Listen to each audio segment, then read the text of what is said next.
Could you sit down if you've not had a chance yet? That would be lovely. Good afternoon. I'm Linda Rawsthorne, Head of the Government Property Profession and a member of the RICS Governing Council. Welcome to this year's Annual General Meeting of the Royal Institution of Chartered Surveyors. The AGM is an opportunity for members to connect directly with the RICS leadership. We want members to be engaged and take part through asking questions and sharing their views. I hope you will be open with us today. Before we begin, I just need to let you know that this meeting is being recorded. A bit of housekeeping first. We're not expecting any fire alarms today. So if you do hear an alarm, please make your way to the nearest fire exit, which is through the doors on my left and in the back of the room. Today's AGM is being held both in person and remotely to enable all members to attend if they wish. Our bylaws require us to hold an AGM each year. This gives all our members an opportunity to engage with and put questions to senior leadership at RICS. Our executive board and many chairs of our governance bodies, including the chairs of the RICS board and Standards and Regulation board, are here today and are available to answer any questions you may have. We'll start by noting that the minutes of the 2025 AGM have been available on the RICS website since November 2025. As no comments have been received on the minutes, they are taken as agreed. There will be one vote to conduct during today's AGM. A resolution to approve the reappointment of the independent auditor for the audit of the financial statements for the year ending 31st of December 2026.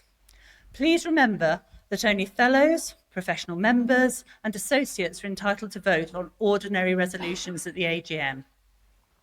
For the vote to pass, a simple majority of 51% of those voting is required, and you'll hear the voting instructions closer to the time of the vote. Towards the end of the meeting, we have set time aside to answer questions from you, the members. We want to answer as many questions as possible today, and to do that, we'll keep to one question per member during the meeting. However, if you do have additional questions, please do still submit those through the system, and we'll include them in the post-AGM Q&A published next week. It gives me great pleasure to introduce Nicholas Maclean, RICS President and Chair of Governing Council, who will begin today's presentations.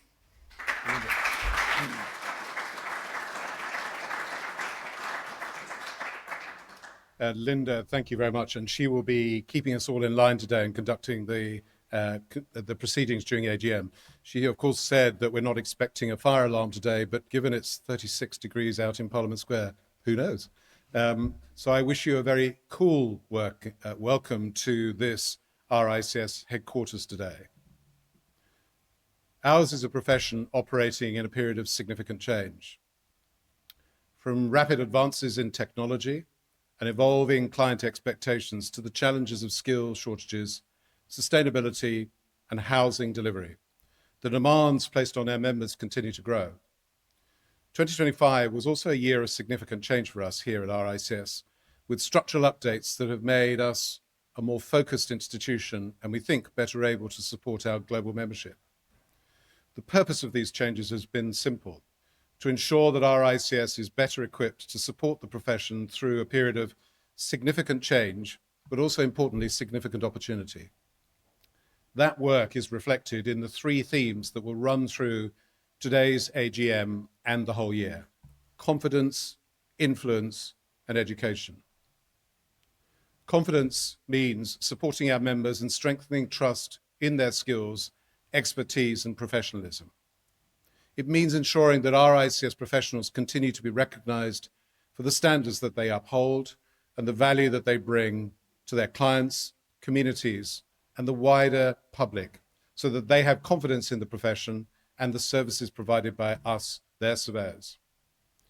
Influence means ensuring that the voice of our profession is heard where decisions are being made. Whether the issue is housing or infrastructure or sustainability or technology or skills shortages, professional expertise must help shape the conversations that affect the built and natural environment. And finally, education. This means supporting lifelong learning throughout one's career, while also encouraging the next generation to join our profession and help them develop the skills needed for this rapidly changing world.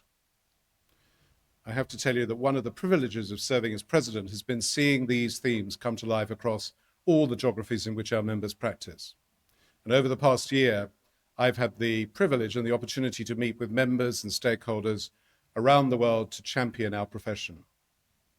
And this championing has ranged from meeting with legislators in the GCC, in Australia and New Zealand, across Africa, to discuss the recognition of professional qualifications, to also meeting students at universities and with open days and other career opportunities to ensure that they fully understand the opportunity that a career with us in this built environment as a surveyor, what that can offer us.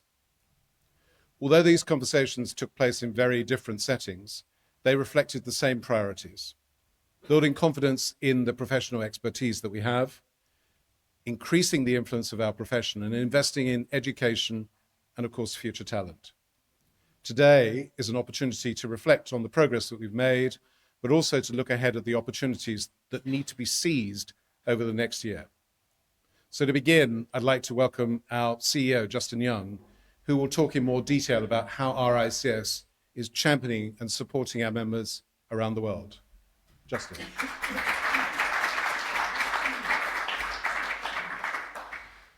Thank you very much, Nick. Our members are navigating that fast-changing environment that Nick refers to every day. And our role is to help them respond to and even get ahead of those challenges with confidence. And that starts with ensuring members have access to the standards, the tools and support that they need to succeed in their day-to-day work. Now, last year, we introduced the responsible use of AI standard to help surveyors adapt and adopt those new technologies responsibly and with confidence. We've also launched our new member app, and that's already been downloaded 13,000 times, which is 3,000 times more than the previous app had across its 10 years of lifespan. So that new app is going to be updated very soon with Modus and with journals content, making it easier for members to record CPD, manage their membership, and access key services wherever they are. But supporting members is much more than just tools. It's also about creating opportunities for professionals to learn from one another, for them to share experiences, find solutions to the challenges that they face. And so that's why we've continued to strengthen our regional engagement around the world. And in 2025, we delivered more than 440 member-focused events globally, bringing together professionals focused on providing local solutions to local problems. Now, whether that's in major cities or regional markets, those conversations help ensure that RICS remains connected to the realities of professional practice. And that means that not only does the professional body focus on what matters to members, but it means that the regulator is doing the same, and they are providing relevant support to members. Now, in 2025, global enrollments reached over 7,476 to be exact, and with the UK accounting for 4,707 of those. Big numbers.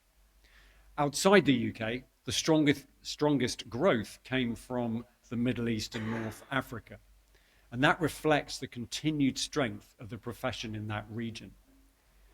But ultimately, the success of RICS is not measured by the number of initiatives that we launch. It is measured by the difference we make to our members and the value they derive from being part of a global professional community. To bring that to life, I would like to hear directly from some of our members about their experiences. RICS membership is more about just the letters after your name. It demonstrates that you're driven, capable, and committed to shaping the world around you. As a global institution, we connect you to peers wherever you are. You can grow your network, share expertise, and help develop your career. You get to work with lots of members across the construction industry. It's not just working with your team internally, it's across the board, and I really enjoy the diversity of the work. The career that I'm currently in within the RICS as a member is not where I started. So change is always an option. People might overlook the importance the RICS has. It's not just about regulation, it's about setting a standard. It's given me a trampoline to launch from in the first place. It's given me contact of lots of other associated people in the industry. It's just a very prestigious and wonderful organisation to be involved with. Without being a member of the RICS, I don't think I'd be in the role that I am now. Getting your chartership through the RICS, it really does accelerate your career growth. Is giving me a framework. Now, in common with many surveyors, I quite like a bit of evidence, I like a bit of structure, and I like to know what it is I'm doing. And that framework of ethics, of standards and qualification, and of being able to market myself as somebody who meets those standards is what I would describe the meaning of chartership for me. Being an RICS member, it's all about reputation and trust.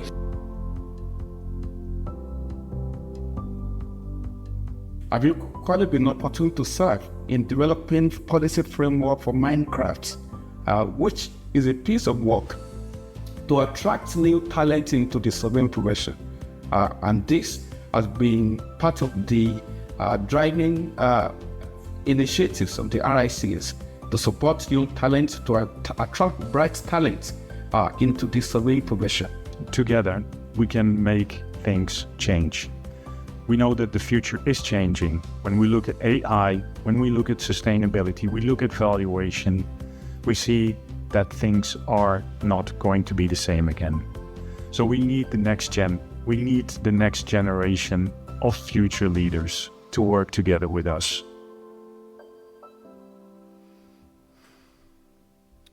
As we've just heard, a pipeline of future professionals matters as much as supporting those who are already in this profession. So education is one of the most important ways we can support confidence in our profession. But it's also essential to the future of the built and natural environment itself, because without a strong line of skilled professionals, the sector simply can't deliver what society very clearly needs.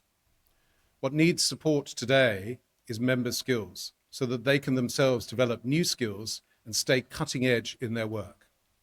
It also means attracting tomorrow's surveyors, encouraging more people to consider a career in the built environment, and removing barriers that we see as entries to wherever they want to come into the profession and where those barriers exist. We know that demand for professional expertise continues to grow, whether in housing, infrastructure, sustainability, or technology, and the wider built and natural environment. But we also know that skills shortages are placing increasing pressure on delivery. Our 2025 Surveying Skills Report found that 87% of members surveyed felt that the skills gap is having an impact on the profession.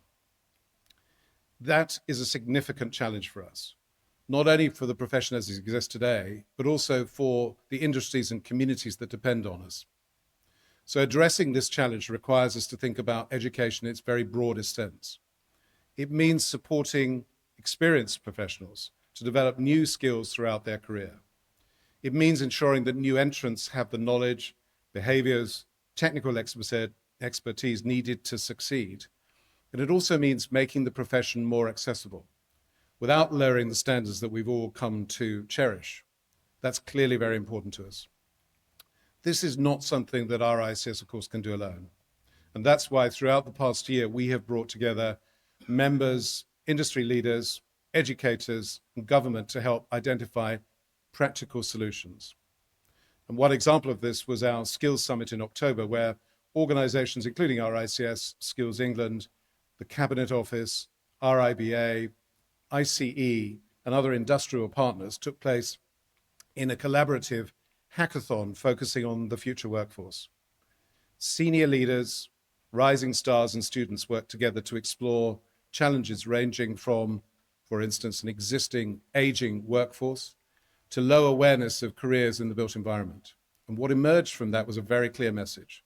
Solving the skills challenge will require a wider talent pipeline, greater collaboration between industry and across the sector, government and education, and new ways of attracting people into the profession, including from other sectors. Some would call that poaching. That thinking is already helping shape our approach going forward. We are developing 3 new routes to membership designed to support emerging skills, needs, and help prepare the next generation surveyors for this a very changeable market. At the same time, we continue to support existing members through updated CPD, events, and professional standards, ensuring they can continue to develop their expertise in a way that impacts their careers positively. Strengthening the profession is about both supporting today's surveyors and inspiring tomorrow's, and that starts earlier than just membership. And so you'll be pleased to hear that in 2025, our teams visited over 200 schools and universities and engaged nearly 14,000 students through presentations and careers events. Through vital work experience and employer collaboration, we were actively building the talent pipeline and raising awareness of RICS accredited pathways amongst the next generation. So to talk more about how we're attracting a broader and more diverse future workforce, I'm delighted to welcome Cartier, who represents the next generation seat on our Governing Council. Cartier.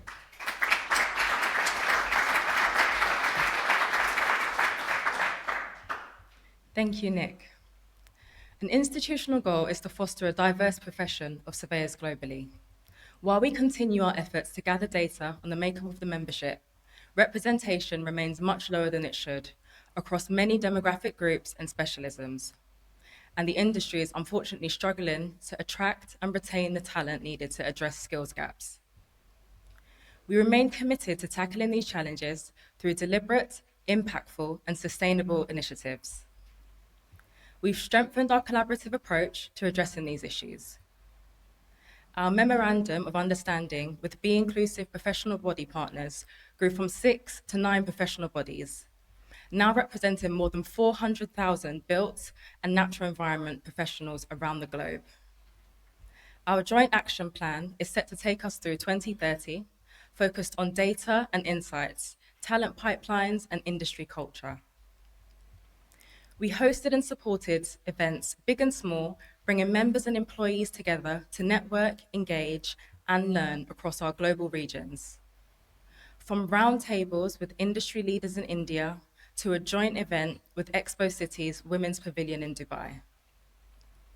Most notably were our International Women's Day, mental health and social mobility events led by RICS DEI manager, Tomi. These events drew hundreds of members, candidates, and students to RICS HQ, showcasing the talent and expertise within the membership, highlighting the power of inclusion and inspiring more people to pursue a career in surveying. As Nick mentioned earlier, our outreach work engaged with thousands of students globally. Yet one thing that I've learned through my own outreach work is that most young people don't actually rule out a career in surveying.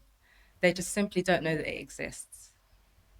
So to help solve that issue, we've built relationships with 11 grassroots organizations and launched the Inspired to Hired platform, making it easier for students to find the support they need in accessing bursaries, work placements, professional skills, and industry connections. This platform will continue to expand as we build relationships with more organizations across regions. Engaging the next generation also means meeting them where they are. So we're creating social media programs, including on TikTok, to connect with their interests and educate them on the profession. These activities help show that anyone can be a surveyor, breaking down barriers by explaining what a career in surveying involves, improving representation and awareness, and inspiring interest in the built and natural environment from an early age. I'd now like to welcome Annabelle, Matrix UK Chair, to explain how this support and encouragement continues for early career surveyors.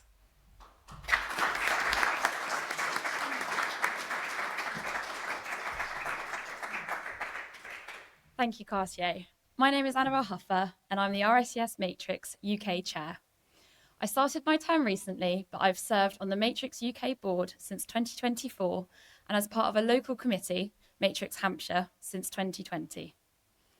Having started my career in a small medium business in Hampshire, I know firsthand how vital support locally is. Last year's survey of the profession showed that members felt more could be done to support them, especially at a local level. This is particularly true for surveyors at the start of their careers, which is where Matrix plays a key role. Matrix supports early career members by helping them connect, learn, and grow. And as a reminder, we engage with students, apprentices, candidates, graduates, and surveyors up to 10 years post-qualification. Over the past year, there has been a clear focus on both building networks and enhancing professional development across the UK and globally. In 2025, we delivered almost 230 events in the UK and 90 in-person events across the world, which resulted in over 7,000 member engagements globally. As part of this, we've continued to expand the Matrix footprint. We're now active across Europe, South Asia, Australia and New Zealand, the Middle East and Africa, and with new networks opening in the UAE and Sub-Saharan Africa, together with additional committees in the UK. Here in the UK, we've also introduced new initiatives to reward our committees and voluntary community. This includes the launch of Matrix Mentoring, which is in its trial stages, and the Matrix Academy, which provides training in valuable skills for a career within our industry. We're assisting in the efforts to increase the pipeline and retention of surveyors through increasing the student ambassador population and providing post-qualification support. And alongside this, we also ran networking events, which ranged from careers fairs, classroom seminars, and assessment masterclasses to run clubs, rock climbing, and restaurant dinners, which shows that there really is something available for everything. These activities show the breadth of support available for the Matrix community. Members can build relationships, access relevant training, and explore career opportunities with a strong local focus to keep support practical and relevant. Matrix continues to grow from strength to strength across the world, and I would encourage you to get involved and ensure your peers and colleagues are involved from the outset of their careers too.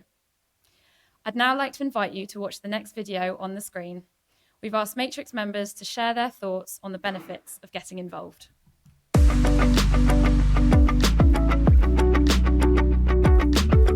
Being part of the Matrix committee has allowed me to build my network with other people in the same stages of their career. It's also allowed me to share knowledge, and recently when I've been going through doing my APC, it's allowed me to build a network and get some advice and mock assessments of other people, which without the Matrix I wouldn't have been able to do. So I love the RICS Matrix a lot because I'm not from a real estate background. I did a geography degree, and the RICS Matrix puts on these networking events. It's been really beneficial to meet people from those backgrounds because I didn't really necessarily know people within the industry. The reason I joined the committee is because I wanted to expand both my professional and personal network. I was brand new to the city and the industry, and I thought it was really important to meet people, graduates, apprentices, and up to qualified status, different companies and different service lines that I generally wouldn't meet on a day-to-day basis, and it's been really great to meet lots of people. Being on the Matrix committee and also attending all their events has definitely helped me to approach my work differently. I get a lot of different perspectives, a lot of different ideas, and it's also great when it comes to your APC. You can speak to lots of different people and get advice from all different pathways across all types of surveying. One of the biggest challenges you face in the early stages of your career is balancing your workload. You're learning lots of new technical information while developing or working towards your APC or chartership, so it's a lot to take in at one time. My advice to early career surveyors would be build your network. Make sure you say yes to everything. Even if you don't think it might be your thing, step outside your box. You never know, you might build on your confidence and your network. I hope that video has shown the impact that Matrix can have. For me personally, it's been such a huge part of my career to date, and I'm really excited to support the next generation coming through. I'd now like to welcome Nigel to the stage for the next part of the AGM. Thank you.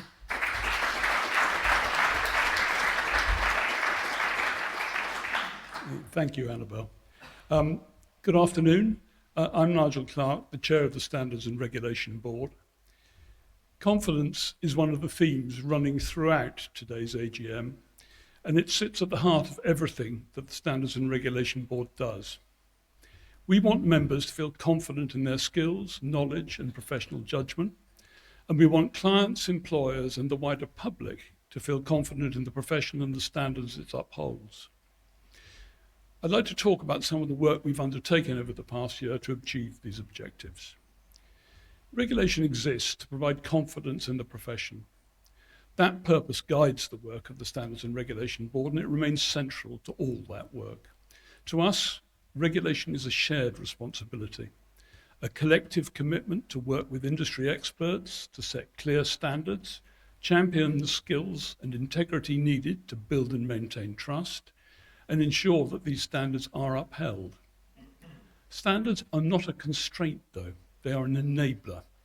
They protect professional standing and public confidence, which is built when members are supported to meet high professional standards and when clients and the public can trust the advice and the services they receive. That is why our focus is not only on oversight and accountability, but also helping members maintain quality, consistency, and professionalism in their work. During 2025, we strengthened support for firms through initiatives including voluntary audits and tailored feedback. One example of that is the work of the Valuation Assurance Committee, which developed a new compliance framework that is now being piloted. That framework is designed to strengthen how we monitor quality and objectivity in valuation firms across the world, while helping firms understand and meet their regulatory expectations. We're also updating our guidance for surveyors acting as expert witnesses. The updated professional standard highlights new risks, such as modern technology challenges faced by members asked to provide expert evidence to help ensure that they act with integrity, impartiality, and within their area of expertise. Our work helps ensure that surveying is known to be a trusted profession, working with integrity and in a way that is safe and sustainable. We want to ensure that the public share this confidence too. To that end, we've undertaken significant work over the last year to enhance outcomes for consumers. This included engaging with consumer and redress organisations and undertaking a major review of the home survey standard, as well as more practical steps such as changing professional indemnity insurance requirements and reviewing alternative dispute resolution offerings. Across our regulatory activity, we continue to focus on fairness, proportionality, and transparency in how we support members and consumers, how we handle concerns, and uphold our professional expectations. This year also marks the 50th anniversary of the RICS Dispute Resolution Service. Over the past year, DRS continued to grow its global reach, receiving more than 3,000 applications and increasing participation in its training programs by almost a third when compared with the previous year. This reflects the continued importance of professional standards, expertise, and trust in dispute resolution. Alongside these activities, we continue to strengthen confidence through a more proactive and supportive approach to regulation. Training, guidance, voluntary audits, and constructive engagement all help members and member firms understand what good practice looks like and how standards can be maintained consistently. Together, these efforts help strengthen confidence in our members, reinforce public trust in the profession, and support our ambition to be a modern, effective, and globally respected regulator. So I'd now like to welcome Chris Alder, our Senior Executive Officer for Standards and Regulation, who will explain how our updated approach to education is helping to improve confidence across the profession. Chris. Nigel.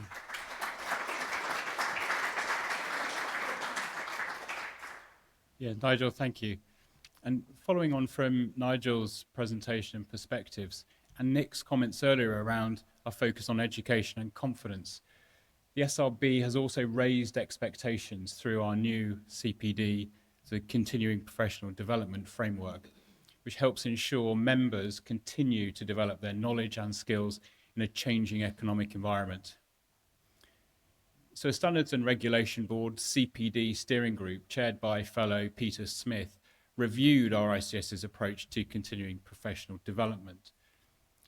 And through extensive research, discussion, consultation with members and other professional bodies, we recognised that RICS's CPD offer needed to improve to better support whole career development, lifelong learning in a fast-changing profession and professional landscape.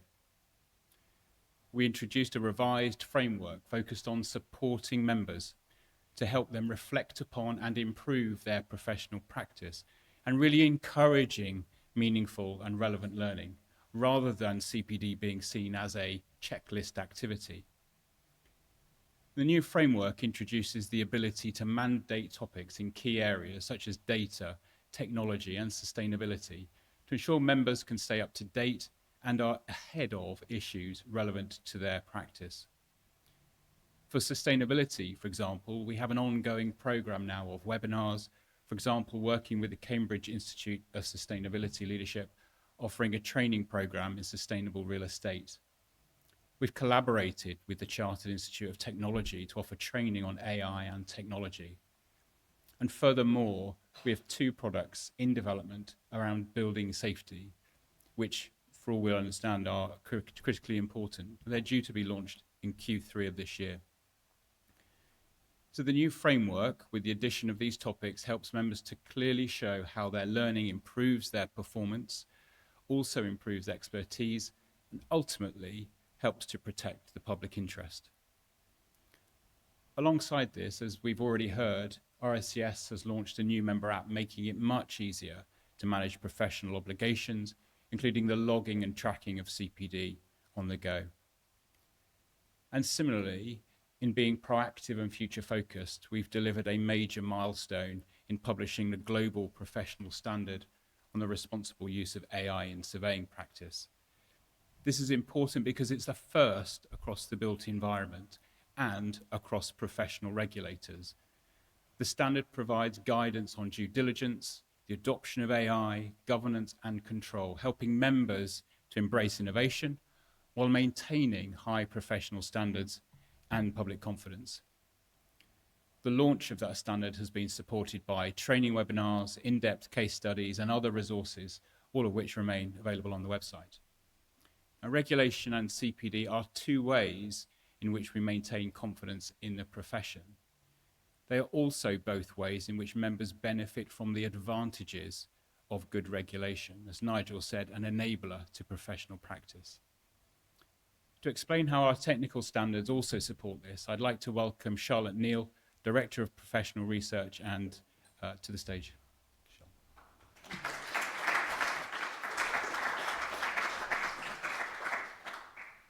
Global market conditions mean that confidence in our profession is paramount. Our standards are critical in supporting members to respond and adapt to the challenges and changes facing the built and natural environment, and in doing so, deliver to our clients and the public at the highest level. Many of the challenges we face as professionals in our industry are global in scale.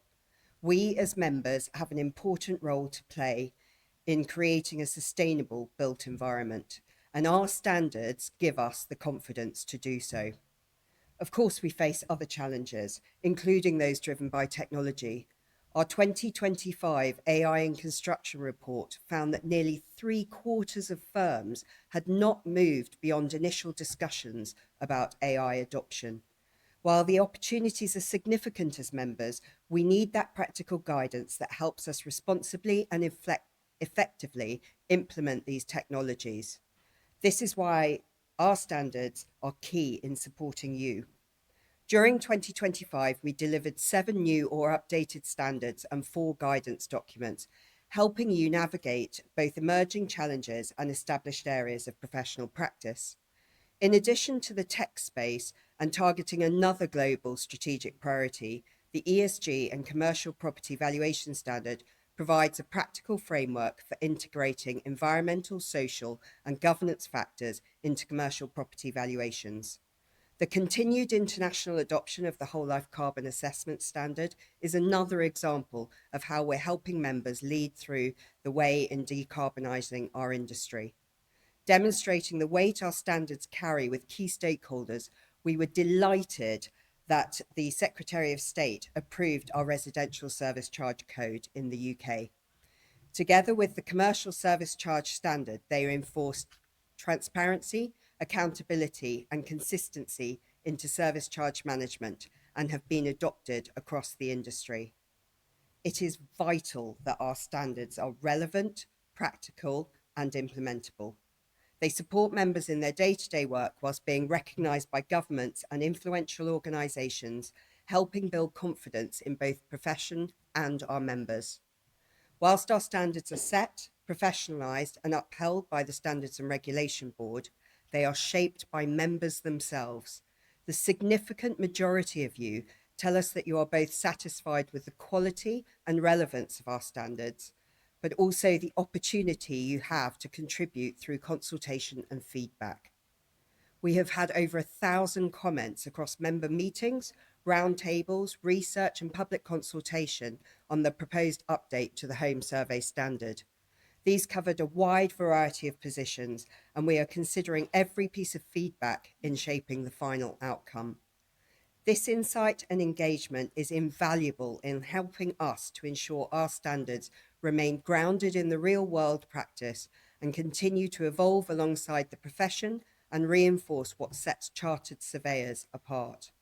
Now I'm going to hand to Justin to talk about our final theme, influence.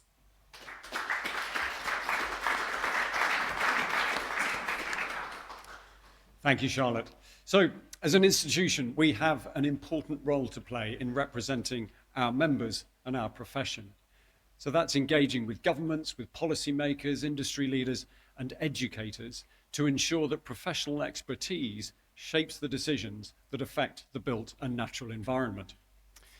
So I'd like to share some examples of how we've been doing that over the past year. And influence really matters because members consistently tell us that the reputation and recognition of RICS is one of the most valuable aspects of their membership.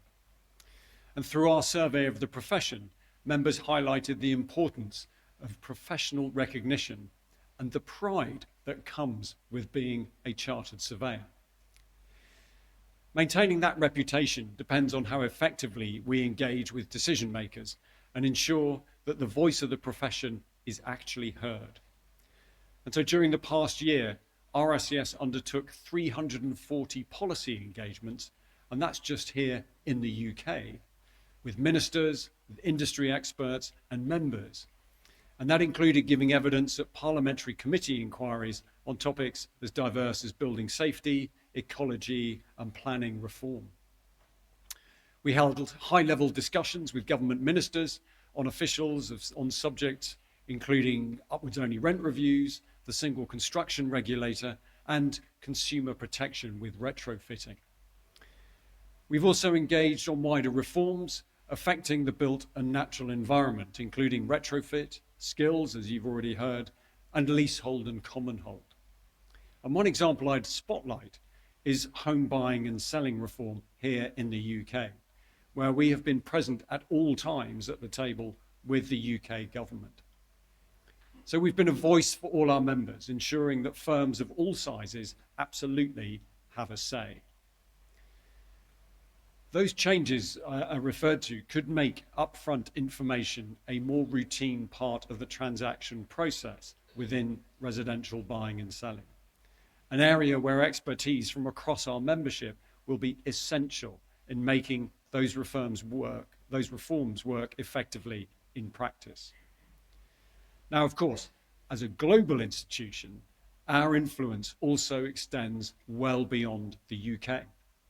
And internationally, we've engaged with governments across all of our key markets to demonstrate the value that regulated professionals in the built environment bring.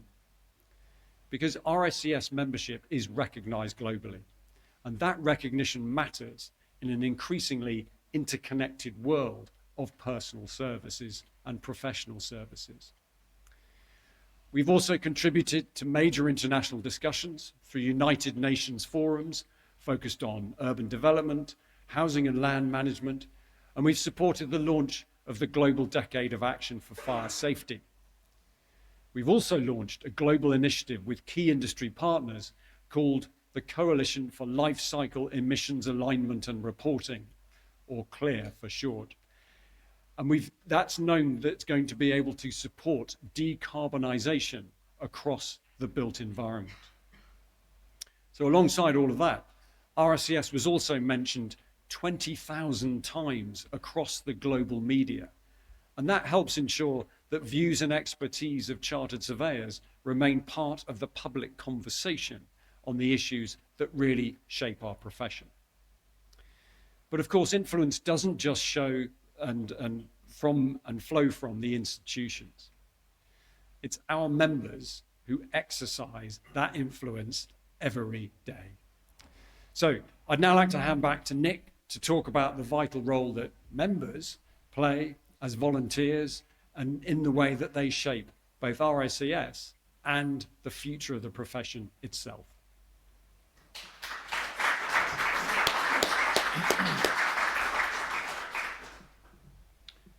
Thank you, Justin. Of course, influence works both ways, and the future success of any profession depends on people who are willing to contribute their expertise and experience beyond just their day-to-day roles. And as a member-focused institution, we want RICS to guide and support the profession, but we also want our members to have a meaningful impact on us, the institution itself. So the most effective professional bodies we know are shaped not just by their leadership teams, but by the expertise, experience, and commitment of their members. That's why governance remains such an important part of RICS. Through volunteering, members help shape the priorities, decisions, and direction of the institution, ensuring that our work remains connected to the realities of the professional practice and the marketplaces, and the needs of our global membership. So we introduced an updated global appointments model, helping to ensure that volunteering opportunities are fair and transparent and aligned with our commitments to diversity, equality, and inclusion. Over 1,000 volunteers now support our global governance and member groups, many serving in multiple roles. And it's this, it seems to me, that speaks volumes about our members' commitment to actively contribute and give back that can be seen across pretty much every aspect and part of this organization. Members help develop professional standards through our professional group panels, shape regional priorities through our world regional boards, and guide new surveyors through matrix and committees, and act as inspire ambassadors, helping to introduce future generations to careers in surveying. These contributions often take place behind the scenes, largely go unsung, and they play a vital role in ensuring that RICS remains a member institution and the future success of this profession is shaped by those who know it best, and that, of course, is you. Influence is stronger when it's shared, and I thank every single member of our institution who volunteers their time, expertise, and energy to support both RICS and the broader, wider profession. So now we'd like to hear directly from some of our volunteers about their experiences and the role volunteering has played in their professional journey. And volunteering as an assessor for RICS has been absolutely brilliant in my career, because while I've had team members who've been on their journey to become RICS qualified members, it's meant that I've been able to give them some excellent quality support on that journey. I deal with different people from different walks of life, so I kind of see how they deal with problems, and it kind of gives me some insight on another way of approaching problems, and it definitely has benefited me, and I do enjoy the people I work with. My advice is very simple. Don't wait until you feel completely ready. Volunteer, get involved, and start contributing.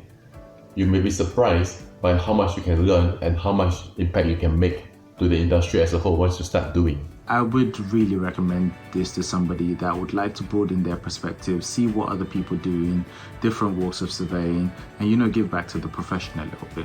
Being part of a board like this, my contribution is valuable, and I would encourage other SMEs to speak up and feed into the process. I really will recommend a smaller business to get on the panel and give your opinions.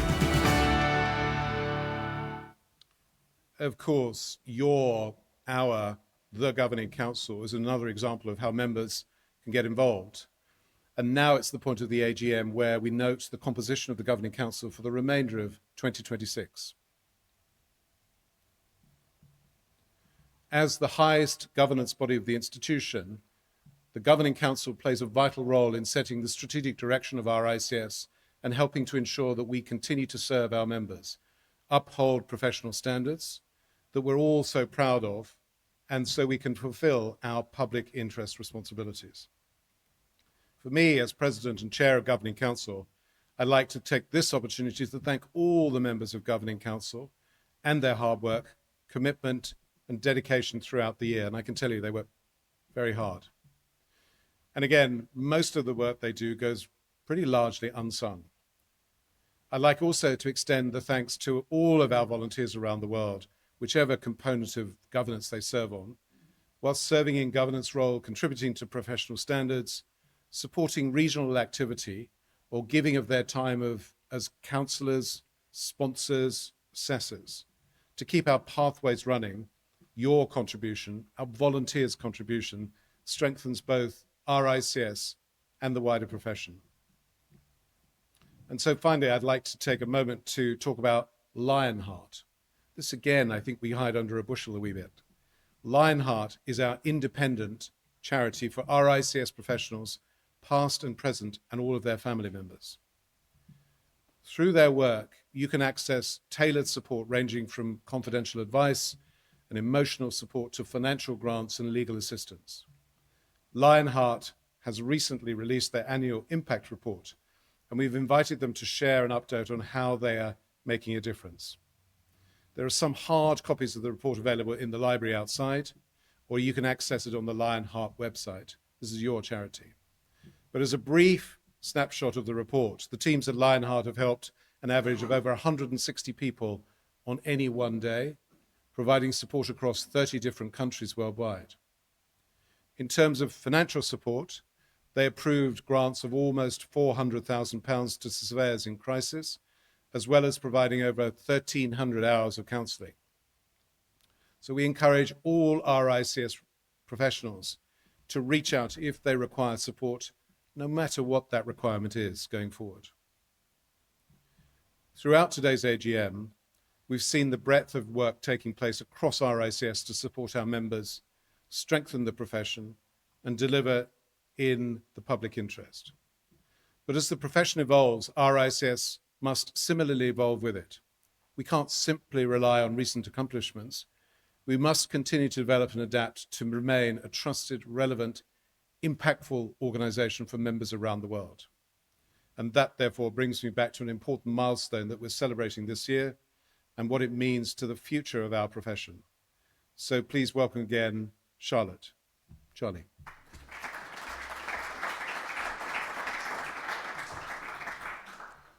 This year, we celebrate 50 years of the Red Book, which has set global valuation standards since 1976.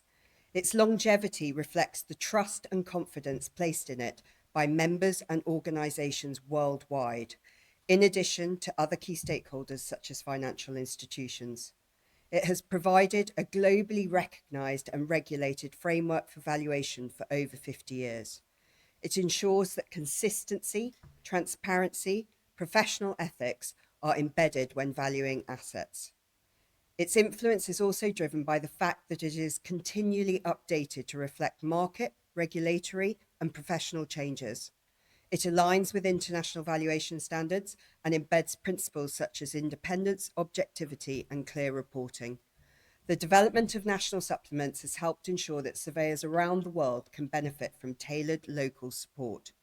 To celebrate, later this year, we'll be organising a dedicated anniversary event in London, but we'll also be hosting roundtables across our regions to reflect on the legacy of the standard, identifying challenges in its application and exploring how it can continue to remain relevant and resilient for the next 50 years. We invite all who use and rely upon the Red Book to share their stories and join us in commemorating this milestone and support further adoption with constructive feedback. The Code of Measuring Practice is another example of how our work underpins your work. To ensure this remains up to date, we're reviewing this important code and will shortly be consulting on the 7th edition. The new edition will reflect changes in measuring practice, enhancing global consistency, transparency, and comparability in property measurement methodologies across diverse markets. We ask that you share your thoughts, experience, and expertise by engaging with the consultation to help make this new edition as impactful as possible. This sentiment goes for all of our public consultations. We have several launching later in the year, and we welcome your input. The QR code on screen takes you to our consultation hub where you can see all open consultations. Please do continue to check it and get involved. I will now hand over to Justin to talk about how we continue to adapt and set the profession up for long-term success by improving our candidate experience.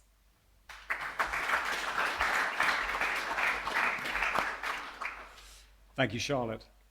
So throughout today's AGM, we've spoken about confidence, influence, and education. And all three of those come together in how people enter the profession. And based on the feedback provided in the entry and assessments review and the perspectives shared by many members during the current Shaping the Future tour, we've been focused on transforming the experience of becoming an RICS professional. And our goal is simple. It's to ensure that people entering the profession have the best possible opportunity to succeed while maintaining the high standards that define RICS professionals. And that's why we're reshaping how qualifications and professional development are delivered. We're simplifying and streamlining entry routes, and that helps candidates navigate the process more effectively and ensuring they receive the support, including from RICS counsellors, that they need throughout their journey. We're also developing a new qualifications and professional development programme.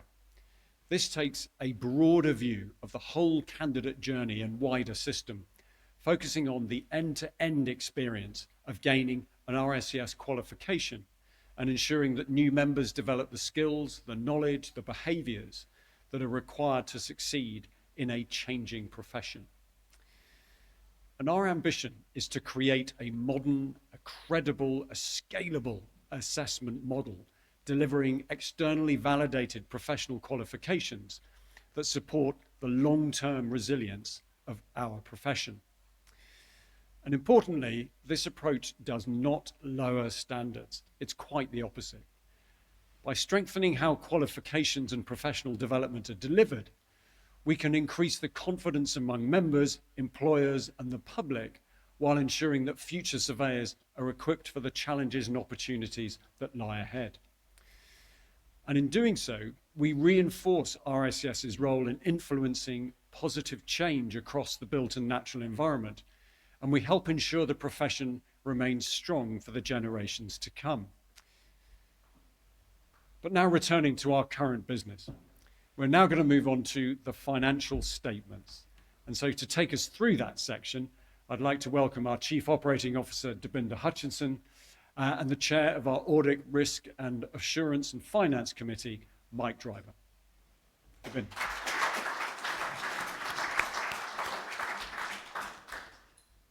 Good afternoon, everyone. My name is Debinder Hutchinson, COO here at RICS. The financial statements report for the year ending 31st December 2025 has been released, and our next order of business is to share some key insights and facts and figures. Last year was a strong financial year here at RICS. Revenue grew across the business, driven by increased commercial income, alongside targeted cost-saving measures and a strong operational result. We ended the year with a total revenue of 77 million, an increase of nearly 7 million compared to 2024. At our last AGM, we spoke about our ongoing investment towards becoming an experience-led, member-centric organisation, and this commitment has continued in 2025. Our performance enabled significant investment in initiatives to enhance member value. This included the launch of our new member app, giving members greater control over their professional profile and CPD, and the implementation of a new operating model to strengthen regional delivery across our global network. Alongside this investment, our financial position remains strong. Cash and investments increased on a like-for-like basis compared to 2024, and we ended the year with a net result of 1.1 million, designated funds of 33.2 million, and net assets of 59.7 million. These results provide a solid foundation to continue investing in services and support for our members. As the profession evolves, initiatives such as the Qualifications and Professional Development Programme will help us, together with our members, positively shape the future of the industry. I'll now pass over to Mike to talk more on our financial health and performance.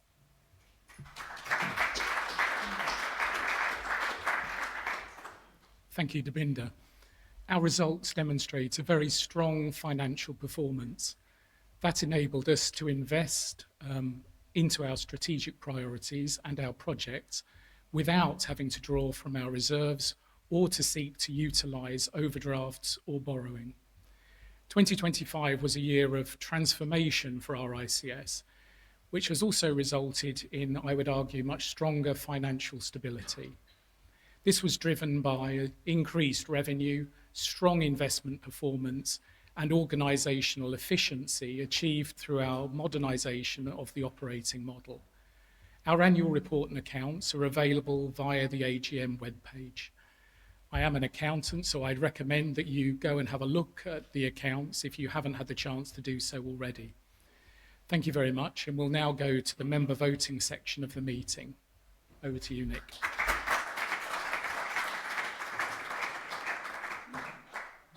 You see, we're such a diverse profession that we even let accountants in here. But thank you very much indeed. Our next item of business is the proposal to reappoint Grant Thornton as the independent auditor of the audit of the financial statements for the year ending 31st of December 2026. So it's time for that member vote. If you're joining us online, you'll see a polling icon on your navigation bar, and from here, the text and voting choices will be displayed on your screen, if you're entitled to vote, that is. For members in the room, please follow the instructions which were sent to you earlier today and vote by using your device. The QR code is on the back of your badge, as is the Wi-Fi password. You'll see that there are instructions there, they're now also being shown on the screen above. If you're unable to get online, please raise your hand and someone will come to help you now.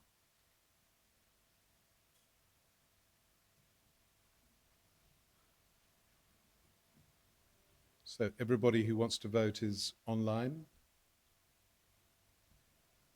Yeah, okay. So I can confirm that the Audit, Risk Assurance and Financial Committee was satisfied with the performance of Grant Thornton in 2025 and recommended their reappointment, which has been endorsed by the RICS board. So before we turn to the vote, has anybody got any questions? Members, have they got any questions about the reappointment of our independent auditors?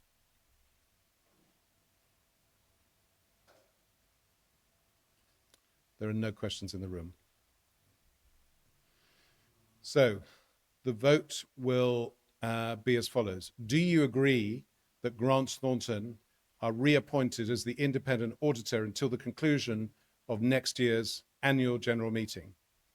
Ladies and gentlemen, the poll is now open for your vote. Please do cast your vote.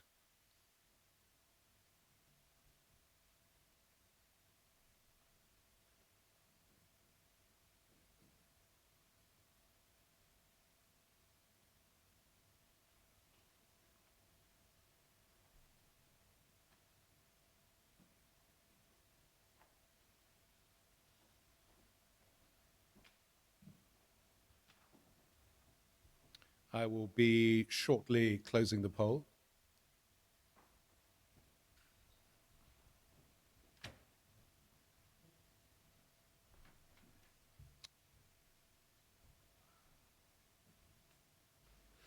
Okay, thank you to all those in the room and online who have voted. The poll is now closed.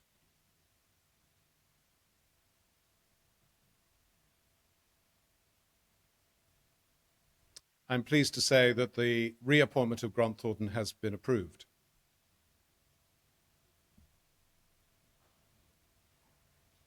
So it's now time to move on to questions and answers, and I'll hand back to Linda, who will coordinate this part of the AGM. Linda, thank you. Thank you. So for today's Q&A session, we'll try and answer, as I said earlier, as many questions as possible. However, due to the number of questions received ahead of the AGM, and to be fair to those in the audience today, we may not be able to answer all questions during today's meeting. If we don't manage to get through all the questions, please do be assured that we will answer absolutely all of them in a published Q&A on the RICS website next week. We also ask that members restrict themselves to one question each so that as many members as possible can have their questions answered. Please do treat our panellists and fellow members with respect when asking your questions. For online questions, I might summarise them just to get as many questions as possible, but they will be printed in full in the published Q&A. For anyone attending in person, in a moment, please raise your hand to ask a question, speaking into the microphone when called on, and state your name so that those attending remotely can hear you. For those attending remotely, please use a messaging system to send us any questions you may have. We'll read out as many as we can and reference the name of the questioner when doing so. So please welcome back Nick, Justin, and Nigel.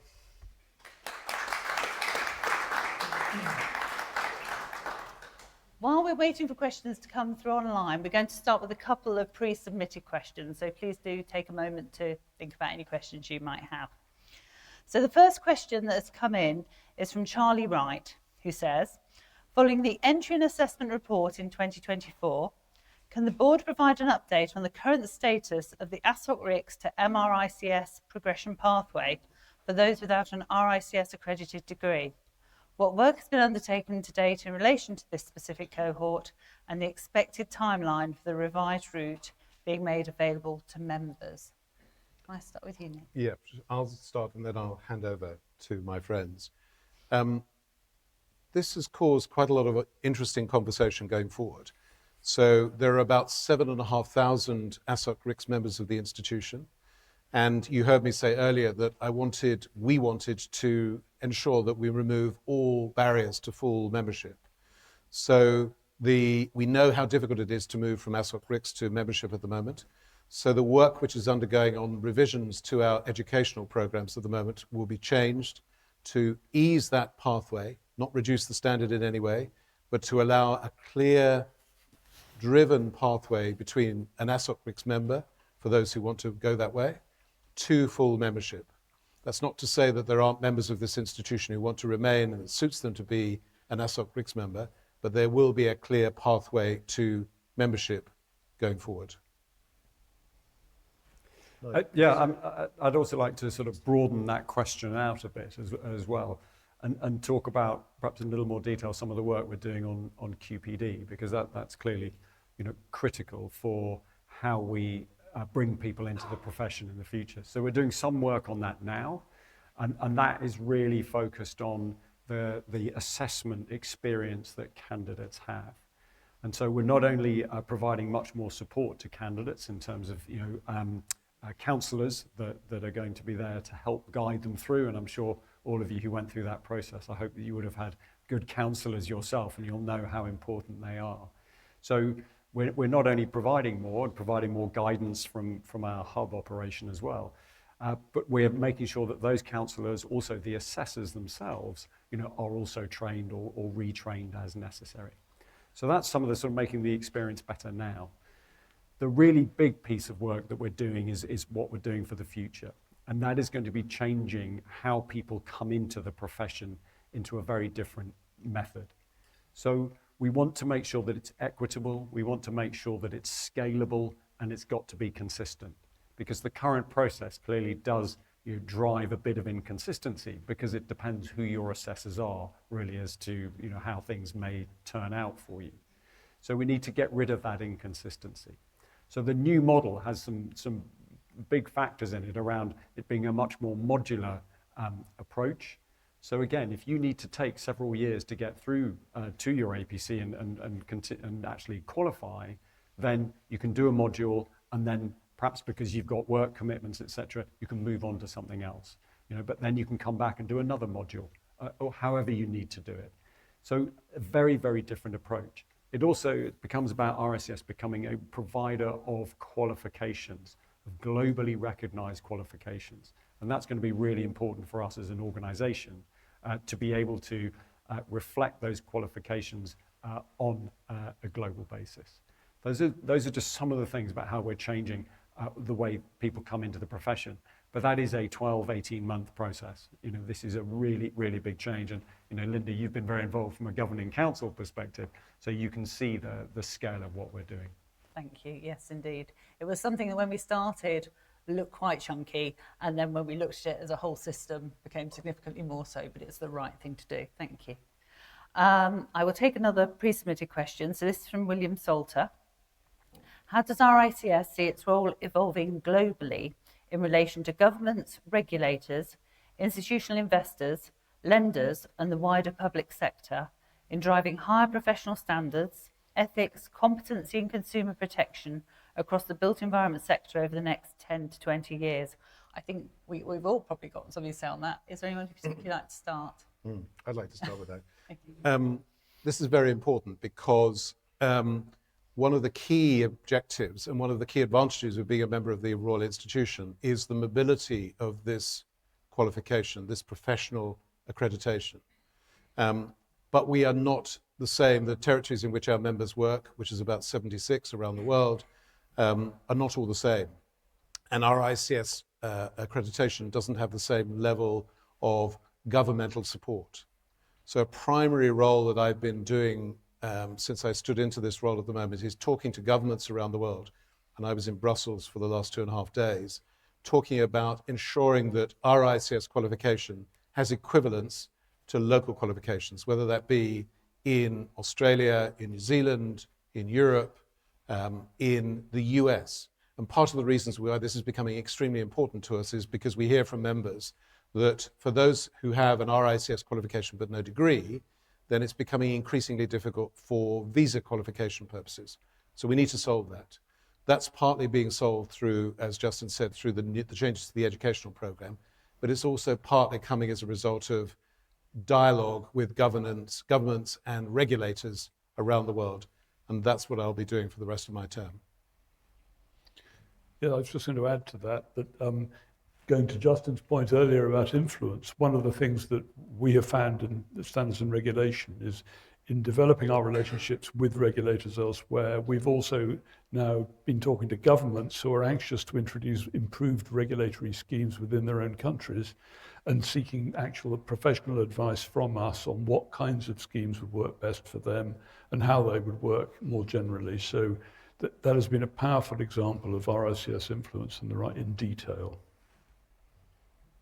Thank you. I'll ask one more pre-submitted question, then I'm going to come to the room.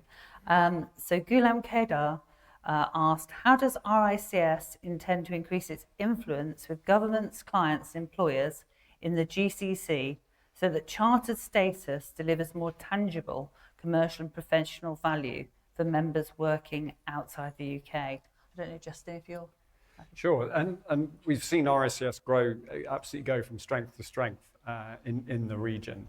And we've now got over 5,500 members out there, which is some really extraordinary growth. And the key point for us is to make sure that there is recognition of that RICS membership, so that when we talk about the ethics, the behaviours and the standards that go with RICS membership, then we can help governments, local membership bodies, local professional bodies understand what we are going to expect from our members. What it also provides, we give a safe space, in effect, for our members as well to come and actually voice concerns that they may have from what they're seeing in the marketplace. So we're absolutely there to support those members in doing that. And then we as a professional body can come in and help provide more support and more discussion with those governments to help them see, perhaps a different way of doing things. Can I add something to that, please, if I may? The question about the GCC is very important. It goes back to the previous questioner. We hear from members that frustration on qualifications is a key part of continue to live through the visa requirements in parts of the GCC.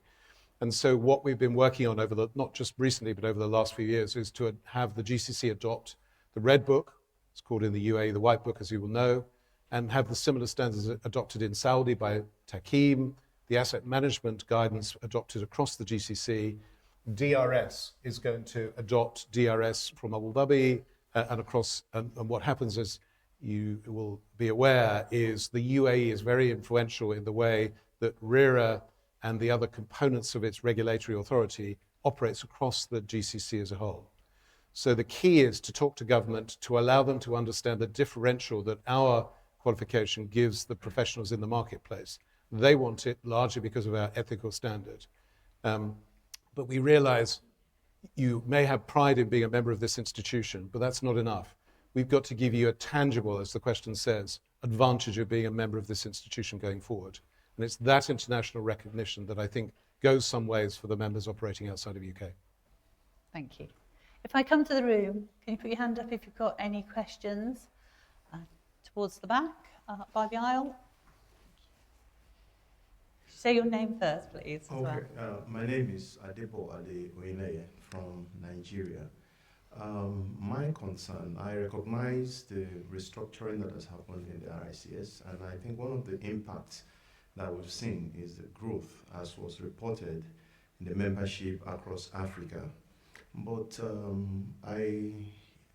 recently I discovered that one of the key persons whom I've related with, that's Mr. Boniface, was moved to London. Who is replacing him to drive the growth in Africa? Because I'm concerned about if RICS is really looking at sustaining that growth in the African market in particular. Thank you. Thank you. At this point, I might hand over to my colleague Tony Osude, who I think is in the room. Tony, to answer that specifically, and then I'll broaden that statement out a bit. And maybe Boniface wants to answer himself. He's in the room.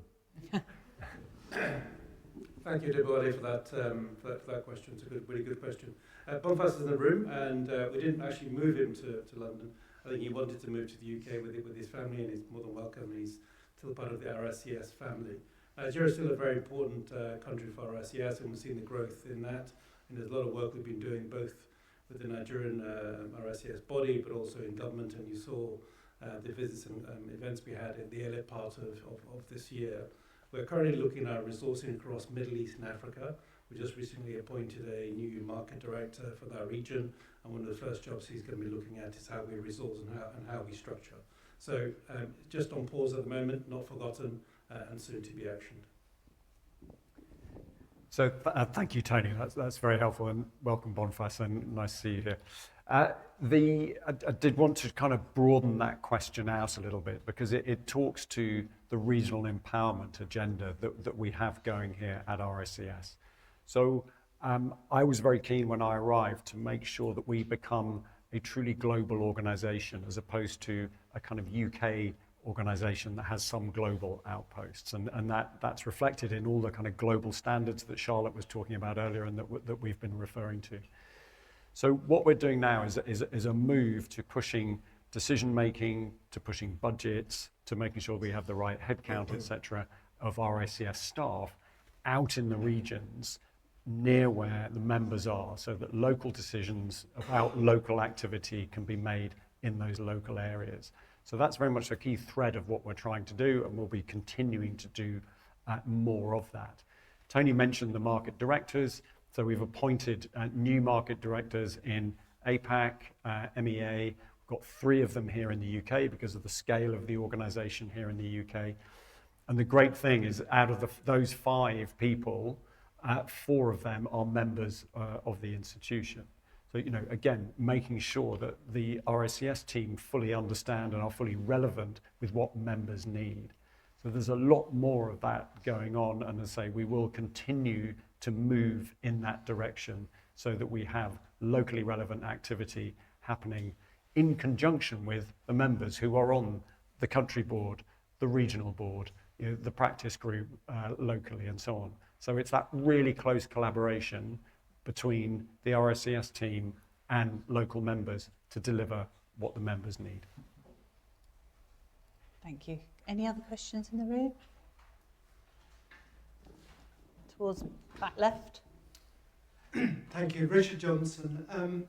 As someone who has spent half his career in Asia and the Middle East and half his career in the UK, the move towards improving standards, internationalising them is fabulous. What is the institution able to do to drive the corollary of that, the commercial impact that I have seen, which is in some ways being held back because of the lack of recognition of the RICS? We know more about what is going on in the international markets than many of the other people across the world who are asked to comment. So from a purely commercial point of view, how are we able to make ourselves more relevant? Because we are so relevant and still as yet not quite punching our weight in that area. Thank you. Yeah, I'd like to take that question. Thank you, Richard. It goes back to the answers to the second couple of questions. I think we as an institution, if I may say so, and I said this last year, we've been far too meek in talking about the expertise that exists within our membership. Some of the boards we've got have got extraordinary capability. They're writing papers for national governments, for regional governments, and we need to embrace that because some of these conversations are happening beyond HQ here. So the key is, we talked about education, influence and confidence. If we can be much more influential with governments around the world, then that instills confidence in our membership to do it more. So it's almost a perpetual cycle going forward. But we are under threat from some components of other bodies growing around the world, and we need to re-establish ourselves as the single most important built environment professional body there is existing in the world. That won't happen overnight. We gave away a few years ago some of the influence we have, but Justin and the general staff and the 1,800 or so volunteers we've got, a key objective they've got is to rekindle, re-establish that influence wherever they're operating. And as we become more influential, that influence is going to grow overseas as well as in the UK. But thank you for the question. Thank you.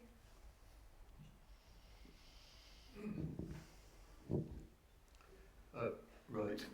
I'm not an actor. Maybe a bit in front, a bit hoarse at the moment. Yes, thanks. I'm not convinced we are raising standards at all. I'm trained as a building surveyor. I do a lot of valuation work, but I've given up doing what we now call level 3 and level 2. I prefer the term home buyers and building surveys, not for structural surveys as the state agency profession like.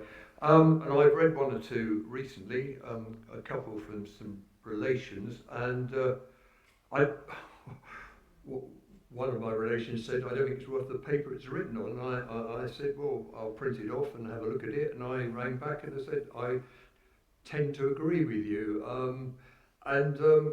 Yes, it really worries me that people are being undersold what should be something I used to take pride in producing. And I probably spent longer on site than most surveyors because I dictated a lot. I also took notes and photographs.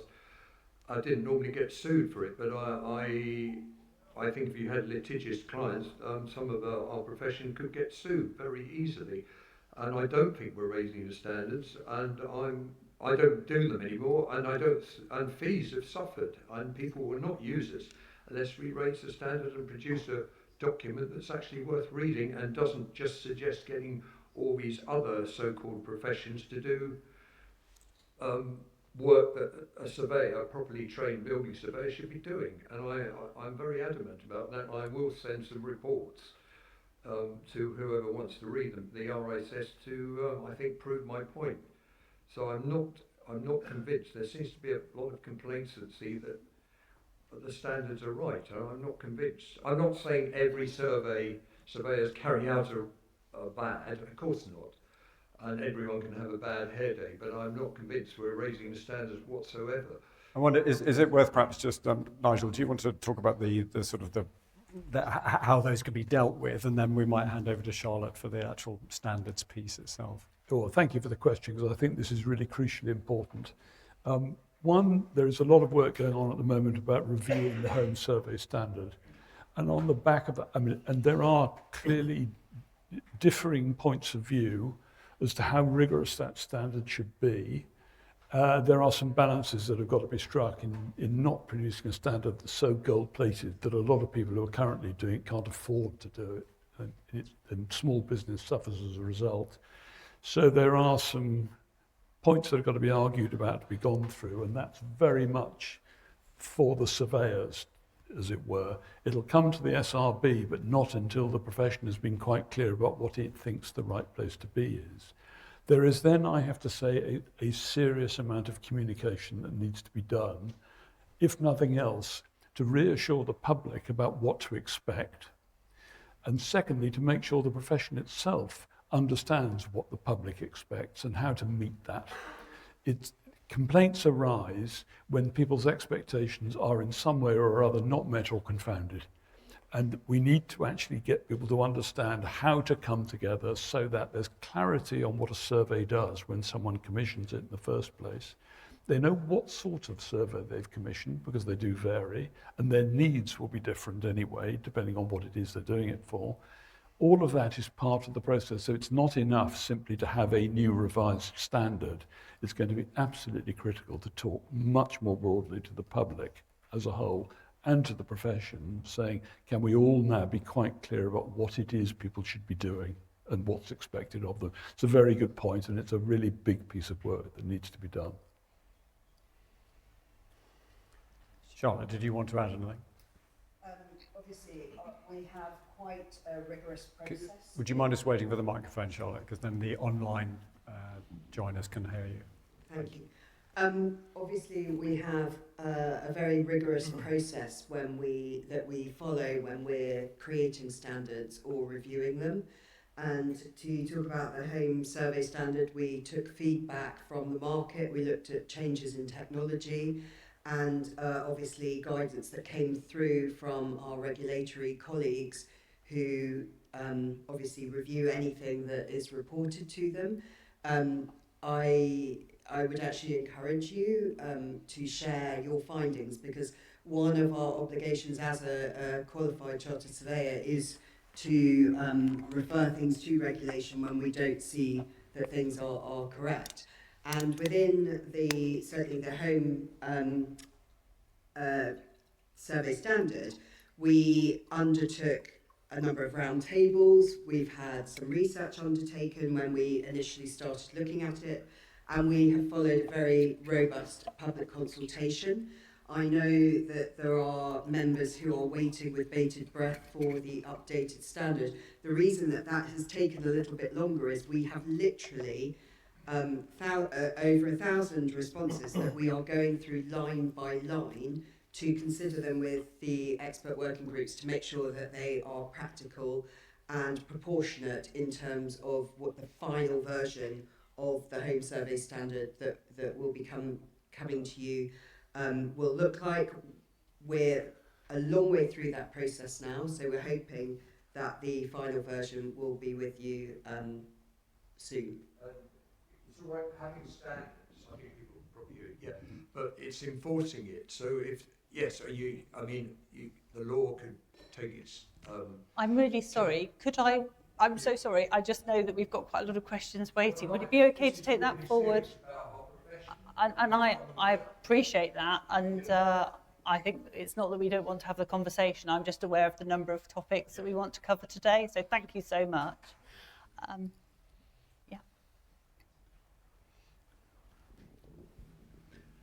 Yes, Martin Markland. I wanted to ask why it was some years ago, back in 2016, the RICS thought it was the right decision to inflict the international property measurement standards on the UK office market when it actually knew that would lead to misrepresentation and cause extreme financial risk to this body that we are here in a way to celebrate today, because the value of our assets could potentially be dwarfed by claims made against it for that misrepresentation. I will remind you that on the 1st of January 2016, this institution mandated the adoption of something called IPMS3, which it knew would exaggerate the floor area of every single office building on planet Earth that already had been measured to net internal area for local reasons. And yet, it decided to go ahead and describe that measurement system as the equivalent of NIA. It's taken 10 years for the realization to land that this was a bad decision. In fact, a devastating decision. Many in my sector, the office sector I'm talking about, feel ashamed that the institution went through with that act. It has now very quietly decided to archive that system of measurement, and we're waiting now for, of course, a 7th edition of the original Code of Measuring Practice. Thank you. So the question is, are we going to have an acknowledgement that it was a terrible decision, that it was the wrong decision? And do we have any idea how much damage, financial or reputational, has been caused? Charlotte, do you want to come on that?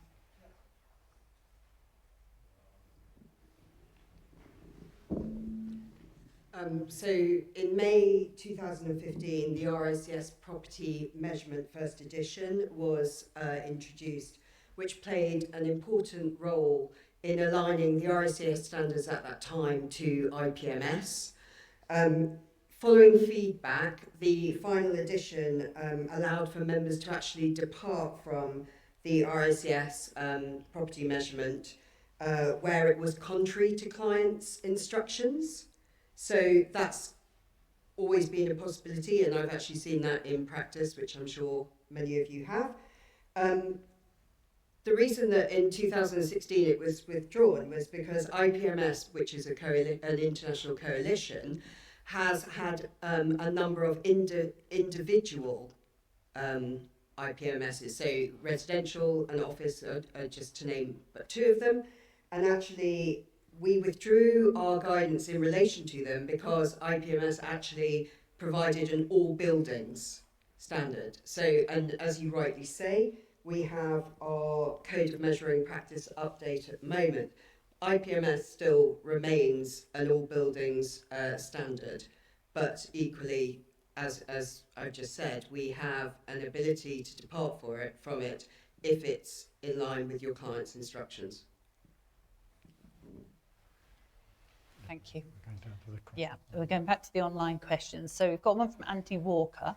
Will RICS commit to implementing a formal tracking and reporting mechanism for all questions raised at the AGM, including publishing clear responses and progress updates at the subsequent AGM, so members can see what actions have been taken and when? Thank you. Shall I go to you, Nick? I would think the answer is yes. So we've committed to come back to answer any of the questions that are submitted that we don't get round to talking about today within, I think, 1 week. We've allowed the questions to remain open, I think, for another 24 hours. So in case there are any questions in the room that we don't get around to answering. So Anthony, absolutely, we will come back, publish answers to those. And we can commit to giving an update through, I'm not quite sure how we would do it, maybe through the PGPs, to come back and answer the questions if there are any outstanding points. But yes, we promise you that we will come back and answer all questions submitted within 7 days. I think it's probably just worth adding there that, of course, we come back and answer the questions and all the rest of it. What, however, remains a priority for the organisation, we're all then working on, whether the Governing Council, the Board, the Executive, and so on. So it may be that not every question becomes a priority action for RICS over the next year. But yes, absolutely responding to those questions, and then where relevant, updates and following over the following months as to where we've got with activities that might come out as a result of those questions. Thank you. Another question that's come in while we've been in the AGM. So Vinod Kumar Pansuria has asked how RICS status will be promoted and made recognised in the US and Canada. Justin, something? Yeah, I'm very happy to talk about that. So we've got a great team out in the Americas who are focused on growing the profession out there. Clearly, it's quite a fragmented profession out in the Americas. And so we're taking a couple of approaches, absolutely hand in hand with the World Regional Board out in the Americas as well. And the first approach is we talk to a number of our member organizations, and that's about then internally using RICS and everything that we stand for as a way of qualifying and giving qualifications to their employees. So that's growing our membership numbers within those member organizations. The second part of it is how we interact, collaborate with, and partner with other built and natural environment bodies out in the Americas. And certainly, I'm talking to two of them at the moment about how we might partner in a stronger way. And we already have a number of memorandum of understanding with other bodies as well. So it's really through those two routes that we're expanding what we do in the Americas. Thank you.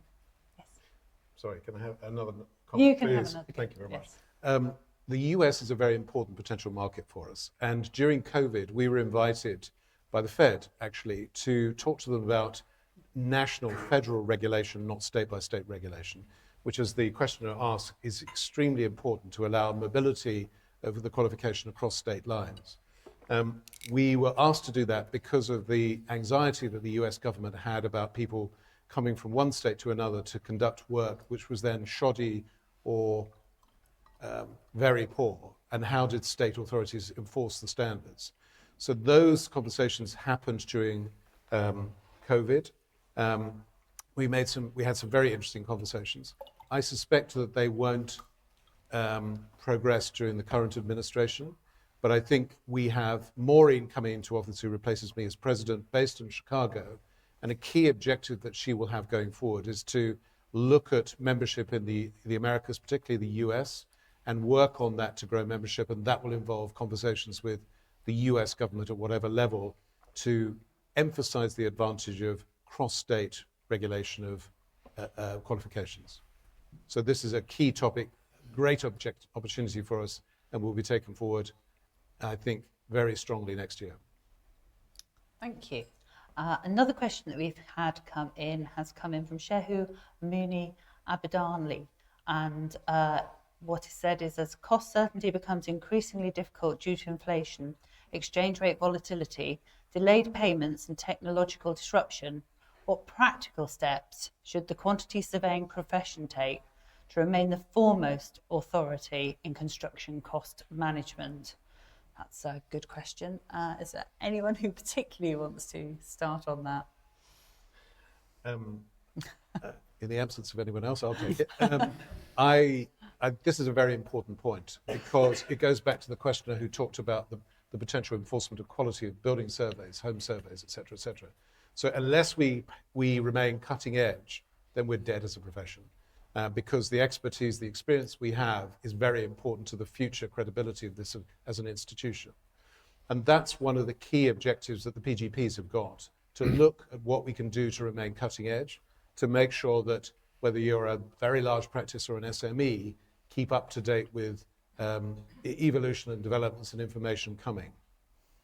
As to whether they can help you on fees, they can give you market sentiments, and we obviously produce the market sentiment survey, so you can deduce some information. But the PGPs, these groups of people who are specialists in particular areas, I think is very important, and they will have a key responsibility to ensuring that you, sir, will keep up to date and up to date with the evolution and developments within the area of QS, quantity surveying, going forward. So talk to the PGPs, please. Thank you. I'll do one more question that's been submitted online, then I'll come back to the room to those who haven't already asked a question. There's another question that's come in from Marion Ellis. At last year's AGM, RICS committed to publishing a consumer-facing register of regulated firms.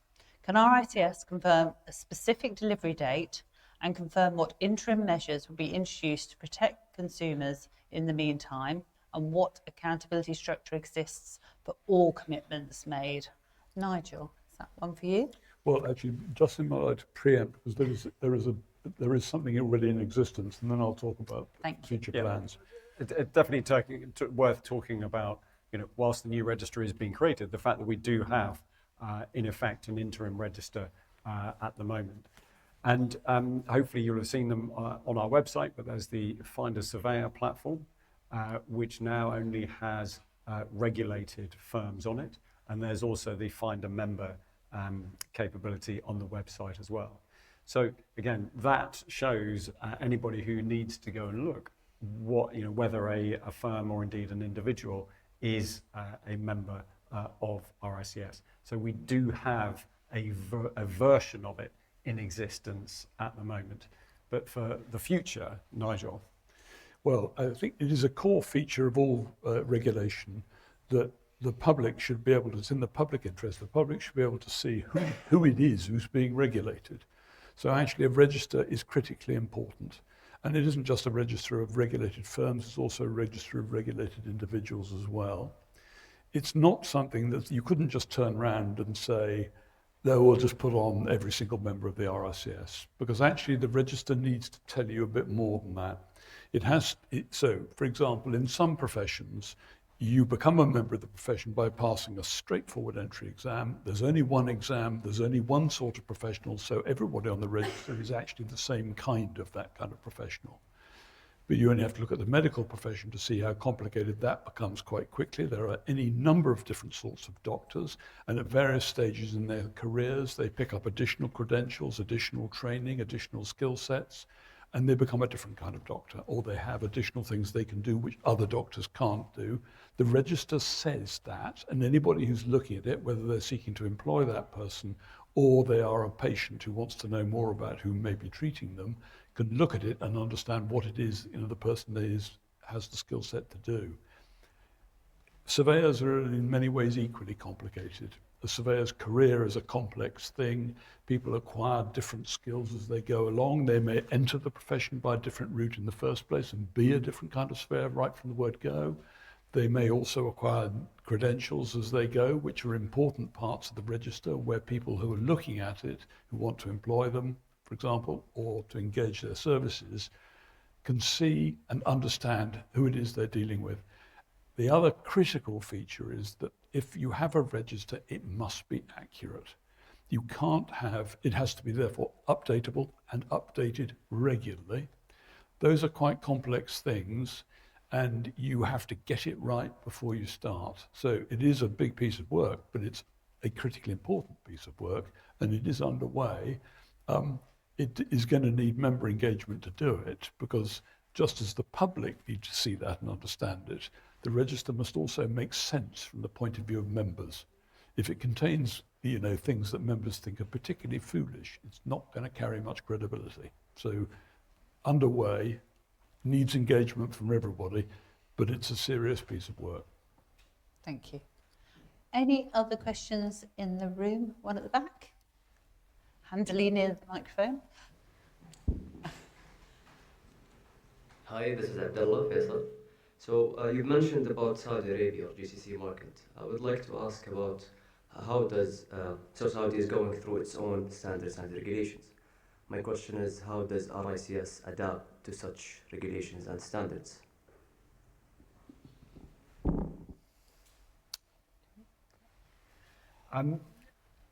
If I understand your question correctly, you're really asking about the standards that RICS brings into countries that it begins to operate in.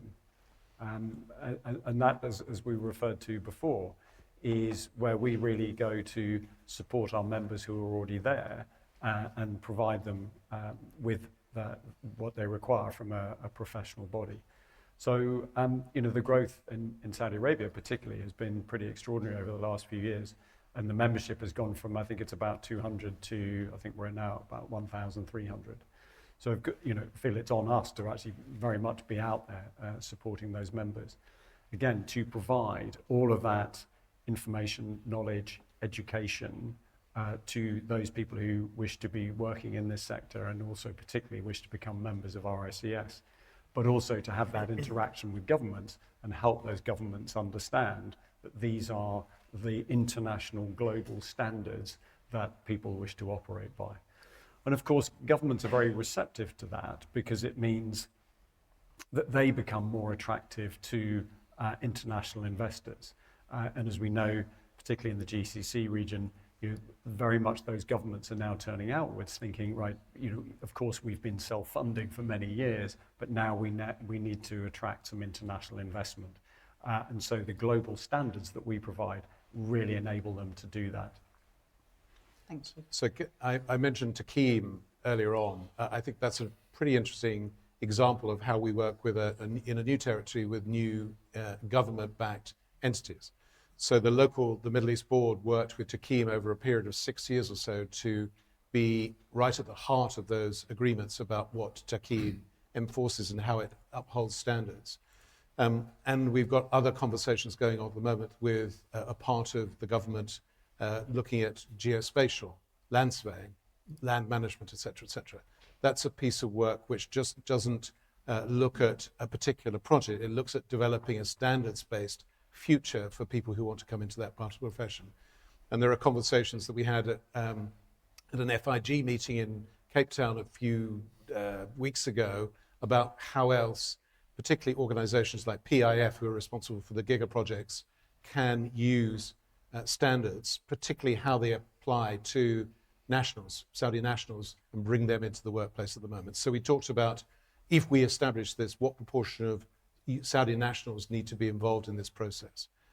So those high-level conversations are happening at the moment, and it means that our ICS can help government, advise government, and also learn from those governments as to what they need in their particular territories. So we've also had a conversation about the code of measuring conduct practice when it comes to, hypothetically, something like the line, where volume is much more important than floor area. So those conversations through the Middle East board continue. Thank you. Any other questions in the room? At the front.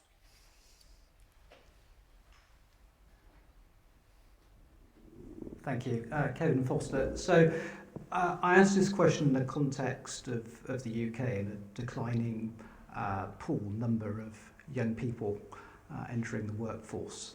And I'm interested in what you think we should be doing and how you feel we should be approaching ensuring the institution remains attractive and probably relevant to young people, and how we compete against the other professions.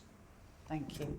I mean, certainly we are doing everything, aren't we, from going to schools, universities, all the way through, but who would like to take that question? I'm happy to pick up on that first, and others may wish to join in. So as Linda mentions, we are really focusing on attraction and then also the retention throughout, the full career of people.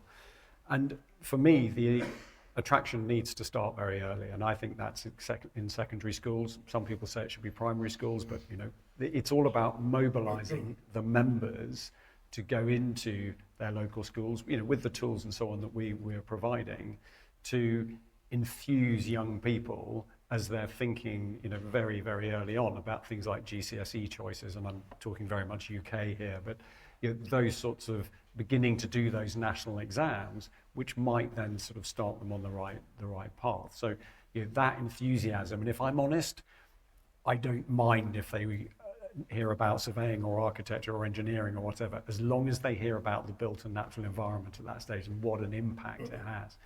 As they get older through teenage years, then absolutely that we should be becoming more specific about those different professions, the role they play across the built and natural environment.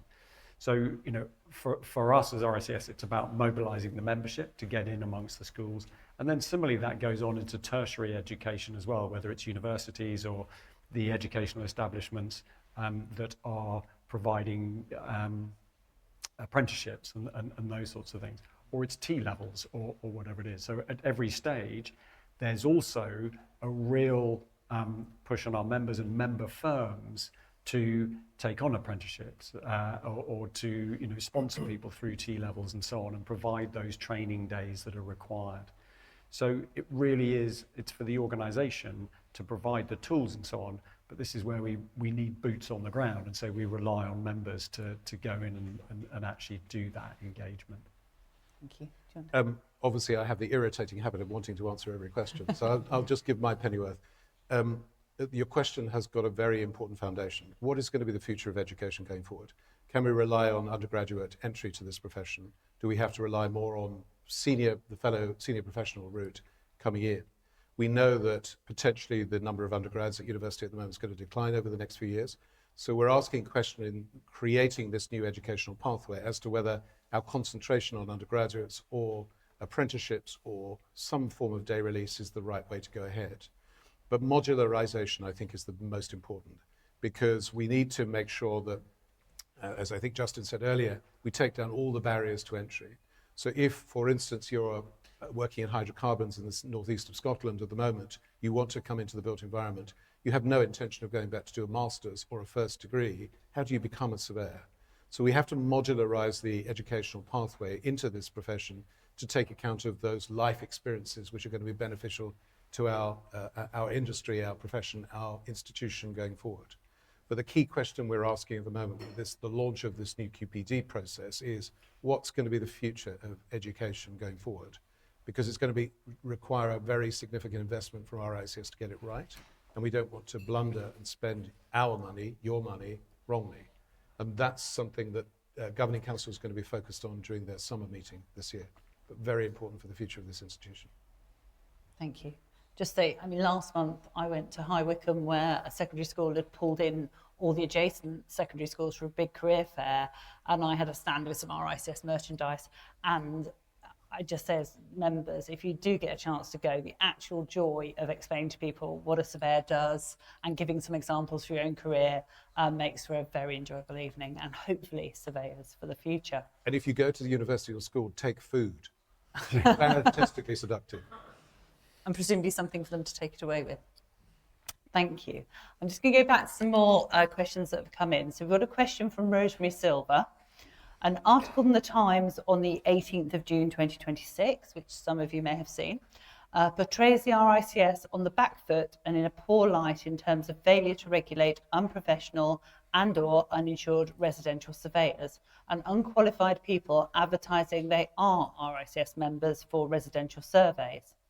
While the RICS is setting up a new member-led consumer panel to assess complaints from members of the public, who is on that panel? How were those members chosen? Are there any lay members, and who chairs this panel? It's a quite specific question. Can I refer to you, Nick or Nigel? Well, I'll start, and then I think Nick will probably follow up. But first, obviously, we don't regulate non-members. However, I should just say that we have noted a number of issues that have been raised with us by members of people misusing RICS logos and similar to promote themselves, either people who are still candidates and therefore shouldn't be doing so, or people who are simply not members and are doing so, frankly, fraudulently. So we have been quite tough about dealing with that. It's happening more in some markets than others, but we rely on members telling us what's going on. So if people do see instances where there are clearly misuse being made of, people claiming membership when they aren't, or misusing the logo and so forth in their promotional material, we need to hear about it. As to the regulating of unprofessional, uninsured residential surveyors, we have made a number of changes to PII requirements over the last 3 years. In particular, we now have a requirement that people have runoff cover, which didn't exist in 2020, for example. We've also got rather tougher about people demonstrating that they have indeed got an insurance policy that they have paid the premium on. But I think where people choose to misbehave or are sufficiently unprofessional not to meet their own obligations, then I'm afraid that in the end, there's very little you can do when you have quite so many thousand members before they do something about which someone complains, and you can then move in and act. We otherwise rely on the information from members telling us that they think that there is poor behaviour going on and that we need to be looking into it. So I think that part of it is clear. Otherwise, in terms of unprofessional behaviour, there is a big communications job that needs to be done all the time, saying these aren't what is expected of people. And that is one of the reasons why we issue practice alerts when we become clear that there are trends within markets where people's professional behaviour is not meeting the standards that the public and the profession would expect. Thank you. Do you? Well, I'll just add one, because if Rosemary felt that was we were on the back foot or in a poor light or we failed to regulate, that's entirely my fault, because I was the person that the Times interviewed. But I don't recognise any of those comments. I think the general comments on it, when that article came out, were 90% positive. So I'm sorry if that's the way you interpret that article, but I don't think that's the majority interpretation. Thank you. Well, I'm afraid we are now going to have to stop because we have actually not been able to answer all the questions, but we have absolutely run out of time. As I did mention earlier, we will be publishing all the questions and the answers on the AGM website, including those we weren't able to answer today due to the time restrictions. If you are here in person and you have an outstanding question, then please email the RICS AGM at rics.org, which I'm hoping might be up there, and it'll be open until noon tomorrow, and those answers will be captured because you have battled in here. We absolutely don't want to disadvantage you in terms of if you have questions that haven't been answered. So now I'm going to hand over to Nick to close today's AGM. Thank you, Linda. Thank you to the panel for answering those questions. And actually, we really do mean it. If you've got other questions that haven't been asked today, please bring them forward. And as we promised Anthony, we will guarantee that we will come back with answers as quickly as we can, certainly by the end of next week. So as we close this year's AGM, I need to thank you. We've read a lot about the trains being disrupted, the heat outside, etc., and still the room is full. So thank you very much for making the effort. And thank you also for all those people around the world who've got up at ungodly hours to come and join us online. That's much appreciated. Can I also say thank you to all the people who give testimony to their careers, particularly the members of Matrix and the youngsters. It's not easy to speak in front of the camera or stand up on this stage. So Cartier in particular, thank you very much. Annabelle, thank you very much indeed. Today, as reminders, I think that we've made quite a lot of progress over the last year, and the work we still need to do, though, is very apparent to us. Progress on standards, on skills, on regulation, on influence, and on ensuring that RICS continues to serve its members and the wider public with clarity, perhaps, and purpose, perhaps, is what we're all about. And it seems to me that today's AGM has demonstrated really quite well the breadth of the people who make progress possible.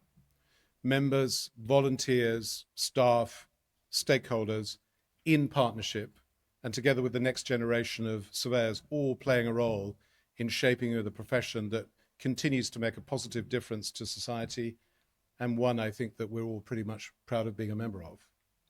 So the built and natural environment has a direct and lasting impact on how people live and work and thrive, and surveyors are at the heart of everything that we do in shaping that environment. And that responsibility on our shoulders has never been greater. The challenges, of course, are significant, particularly at the moment economically, but so too are the opportunities, it seems to me, that we see going forward. And our commitment to you is very clear at the year ahead. One, to strengthen the confidence in our members, in our standards, and in the value that RICS professionals bring to clients, communities, and wider public. And if I may say so, is to you too. We have to be of value to you, our members. Secondly, we need to grow our influence to ensure that professional expertise shapes the decisions that matter. And finally, as you heard, education, supporting those already in this profession and inspiring those who want to join us within this profession of the built environment. Member engagement and support are vital to achieve these objectives, and this institution is strongest, it's your institution, of course, when its members are active, engaged, and proud of what they do. Thank you for your continuing commitment, for the questions you asked today and online too, and your commitment to the RICS and to our profession, the broader profession, is vital. Together, we can ensure that we can continue to attract talented people, uphold the highest standards, and make a positive difference to society through the built and natural environments. So for those here today in Parliament Square, please welcome joining us next door for a refreshment. And those who haven't perhaps seen the building yet, particularly the view from the top floor, we're very happy to show you around this, your headquarters. Thank you also to everyone online, as I said, some of whom are up at times of the day they don't normally see. Thank you very much for joining us online, and thank you for your commitment today. Brilliant.